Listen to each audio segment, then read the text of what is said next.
Welcome back again to the first Descendant. This is by far the best endgame build for Lepic, allowing you to pretty much solo any boss in the game, even the ones that you cannot go into solo. It is the perfect build for Lepic in terms of bossing.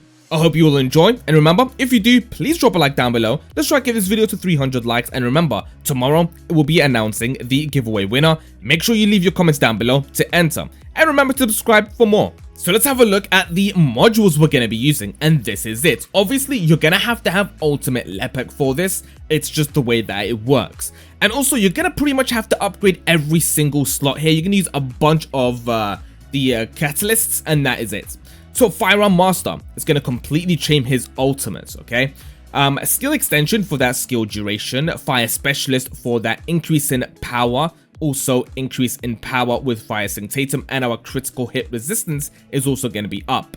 The maximized power, obviously we know what that does. MP accelerants for skill duration and max MP. Shock Punch, it doesn't have to be Shock Punch, you can also use mid-air maneuvering, but make sure you do fully upgrade that because it's gonna maximize our module capacity as well. Front Lines, our critical hit damage is gonna be increased, and also our skill crit hit rate. Dangerous Ambush is actually a big one as well. You definitely want to have that on. So when the boss isn't looking at us, or if we stagger him or anything like that, Dangerous Ambush is gonna proc, and it's just gonna increase our skill power as well. Skill Concentration obviously is gonna increase our skill critical hit, and also skill insight once again increase our skill critical hit. Emergency Measures is going to also do the exact same thing, also giving us a hit critical damage and increase. So basically it's going to be a huge crit hit build, allowing you to do so much damage. So yeah, that is pretty much it for the bossing build. It's going to be pretty much damn OP. Now for mobbing, what I'm going to do is actually unequip all of these, because right now we don't actually have the ability to change the sockets. So what I'm going to do is just fill it out for you, and if you want to have one for mobbing, you can put this on as well. The update will be coming out soon where we can change the socket types, which is going to be great, because right now you can only have a mobbing build or a bossing build on a certain character. You can't have both at the, kind of the same time. It's really annoying, but that's how it is. Anyway, this is your mobbing build. Now let's talk about our reactor. This is going to be very important. This is mine. Now, I don't have the perfect role, but I'll show you on screen now the perfect role you want to go for. Now, at the bottom, you want critical hit damage, and also you want damage against Colossus. It's going to completely change the build. Now you can see the optimization condition for me is Nezestra's Devotion, and I'll get into why.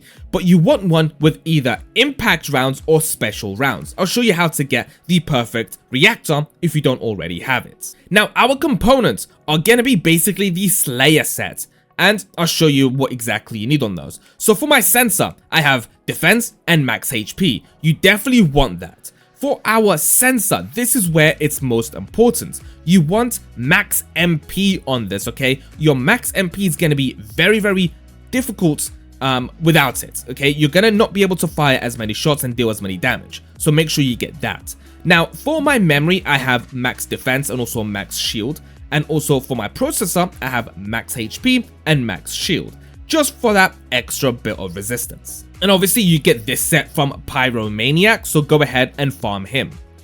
So for the reactor, what you want to do is pull up the map, go to difficulty level rewards, and also change it to all. Make sure it's on fire, and make sure that it's on tech.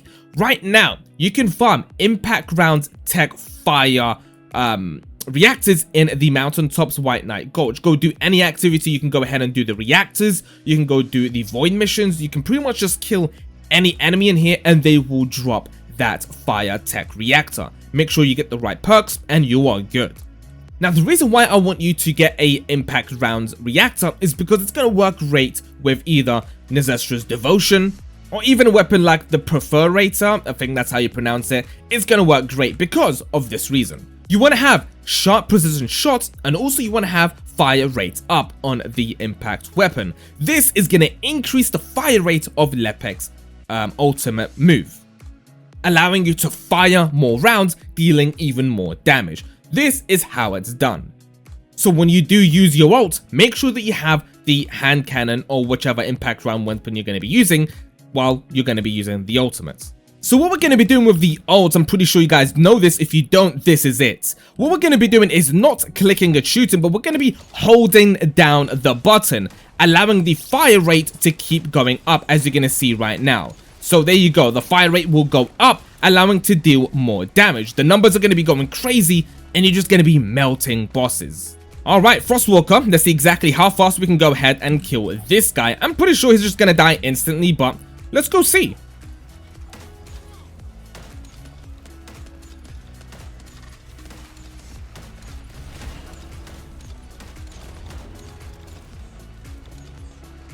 And yeah, Frostwalker is pretty much dead. And that was it. Even though I kind of messed up that fight, I shot like 3 rounds before I could even do any damage. And that definitely hurt my DPS. But yeah, pretty much instantly dead. Alright, just for a bit of fun, let's go ahead and kill the Devourer.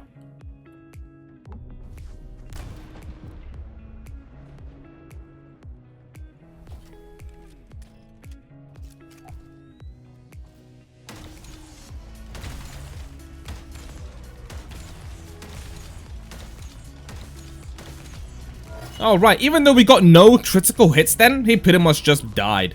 Alright, and that is pretty much it for this build. I don't want to go ahead and just show too much gameplay of the bosses. I'm pretty sure you guys are going to do that for yourselves anyway and have fun with it. Now, at the end, I just wanted to kind of take some time and talk about some things in the community recently that has been a high topic, especially after the video that I uploaded yesterday, talking about people quitting the game. Now, I didn't really go too far in depth about numbers and stuff. I did show you guys the Steam charts, and that was around about, I think it was, I might be wrong here, but around 100,000 players on PC will equal to about 300,000 players, concurrent players all over every console. Now, are you guys still playing the game? Obviously, if you're watching this video, you're probably watching the game. Are you playing it every day? Are you getting tired of it? Is there really some sort of boredom in the game right now for you? Now, apparently, the game has lost 60% of its player base. Now, that could also, equal to, when the game does first come out for pretty much every single game that's ever come out, a lot of people are going to play it as soon as it drops. And then people will move on after they pretty much finish the campaign. For a lot of RNG-based looter-shooter games like this, people do quit after when it, gets to the point of actually RNG and grinding because they don't really want to do that.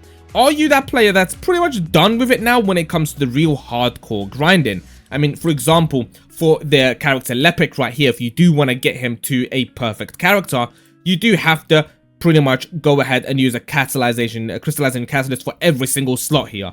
And then on top of that, you have to do it for another character. For example, your Bunny, or your Sharon, or your Valby, or whatever character. The game's so laggy recently. And then on top of that, you have to do it for every single weapon. You have to do it for your Necessary Devotion. And then for your Thunder Cage. And on top of that, you have to get 4 Thunder Cages to maximize it fully. After doing that, you also have to, every time you use a crystallizing catalyst, you have to level up the weapon of the character to level 40 again. Where do you stand when it comes to replayability of this game at the moment? I would love to hear back from you. A lot of you guys, there's like 1,000 comments on that video now talking about this topic. And I kind of wanted to give you guys, if you haven't seen that video, a chance to tell me in the comment section below. Anyway, that's it for this video. I hope to see you all on the next one.